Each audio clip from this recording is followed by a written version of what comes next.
तो आज हम लोग बात करेंगे नाउन के बारे में। पिछले क्लास में जो है पार्ट्स ऑफ स्पीच में डिस्कस किए थे, उसके बाद जो है पार्ट्स ऑफ स्पीच के जितने टाइप थे उसमें डिस्कस किए थे। उसके बाद जो है आज हम लोग बात करेंगे नाउन के बारे में।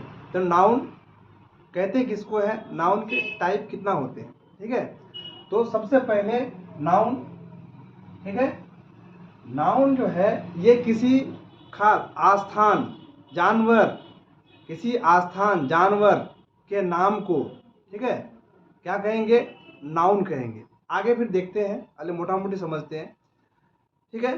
तो ये जो है टोटल 5 टाइप होते हैं। कितने टाइप होते हैं नाउन के, कितने टाइप होते हैं नाउन के? टोटल 5 टाइप होते हैं, 5 प्रकार होते हैं। पहला में आएगा, पहला में क्या आएगा, प्रॉपर नाउन।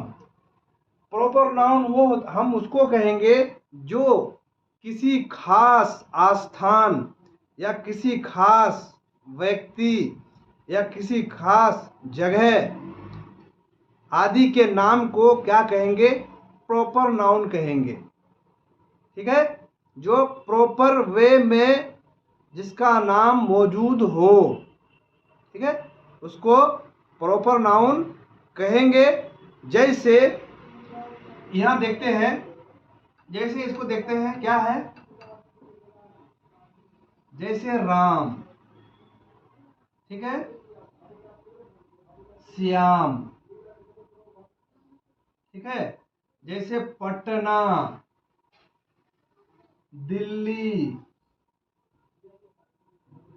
ठीक है, दिल्ली, और भी बहुत ऐसा नाम है जो उसको हम क्या कहेंगे, प्रॉपर नाउन कहेंगे। मैं ज़्यादा लिखूंगा तो फिर वीडियो लंबी हो जाएगी, इस वजह से मैं शॉर्टकट तरीके से बताता हूँ।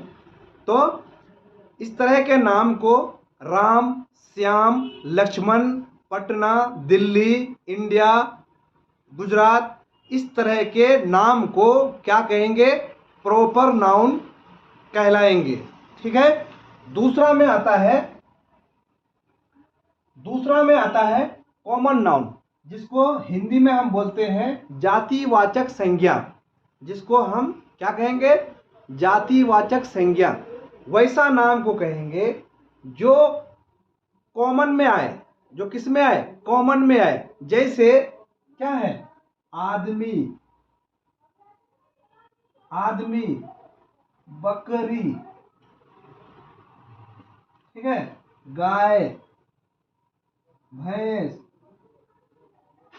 तो अब क्या है, आदमी, आदमी किसी एक को तो बोला नहीं जा रहा है, अब हर आदमी को, ये आदमी नाम क्या है, कॉमन है। बकरी, किसी एक बकरी को तो नहीं फोकस किया जाता है, ये सब बकरी को फोकस किया जाता है। तो ये क्या है, बकरी एक कॉमन है, गाय क्या है, कॉमन है। तो इस तरह के नाम को, जैसे जानवर क्या है, कॉमन है, तो इस तरह के नाम को हम क्या कहेंगे, कॉमन नाउन कहेंगे। क्या कहेंगे, कॉमन नाउन कहेंगे, ठीक है।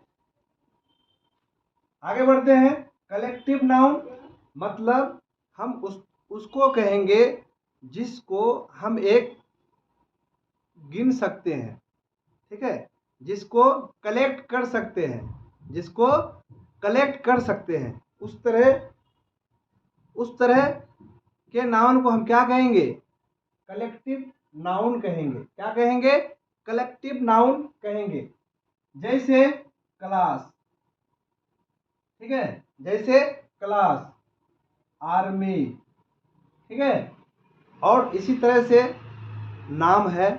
जो इस तरह के नाम को हम क्या कहेंगे, कलेक्टिव नाउन कहेंगे, जिसको हम कलेक्ट कर सकते हैं, ठीक है। आगे बढ़ते हैं, ये है मटेरियल नाउन। चौथा नंबर पे आएगा क्या, चौथा नंबर पे मटेरियल नाउन आएगा, जिसको हम हिंदी में क्या बोलेंगे, द्रव्यवाचक संज्ञा कहेंगे।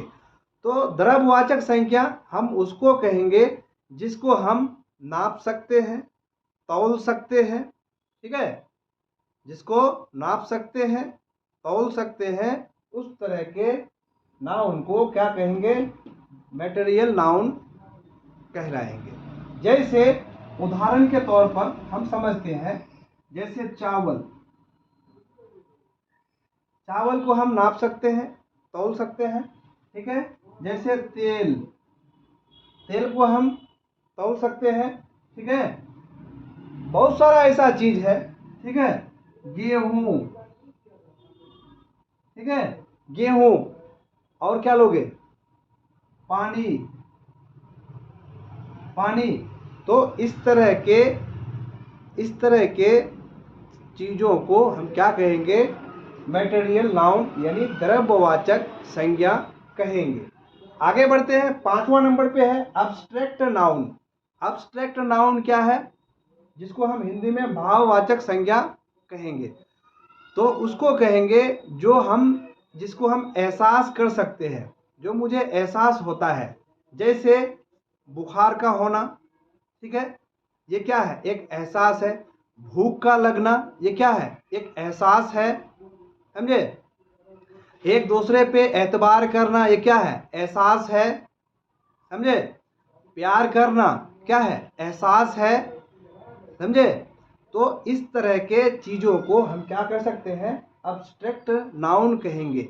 यानी जिसको हम छू नहीं सकते हैं, जिसको हम देख नहीं सकते हैं, सिर्फ क्या कर सकते हैं? एहसास कर सकते हैं। उस तरह के नाउन को हम क्या कहेंगे? अब्स्ट्रैक्ट नाउन यानी भाववाचक संज्ञा कहते हैं। इसको हम सिर्फ भाव कर सकते हैं, आव भाव कर सकते हैं, ठीक है। हम ना ही इसको हम नाप सकते हैं, ना ही तौल सकते हैं, ना गिन सकते हैं, ये कुछ नहीं कर सकते, ठीक है। तो इस तरह के नाउन को क्या कहेंगे? अब्स्ट्रैक्ट नाउन कहलाएंगे, ठीक है।